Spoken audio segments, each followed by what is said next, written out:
my name is Mercy. I come from Shanghai. When did you arrive in Nepal? Yesterday? Yesterday. Yeah. So what's your first impression of Nepal, being in Nepal?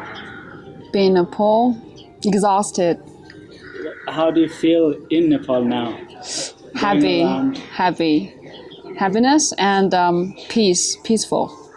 So would you recommend your friends to go to Nepal? Strongly. Yeah? Yeah. And what's your plan for next days to come?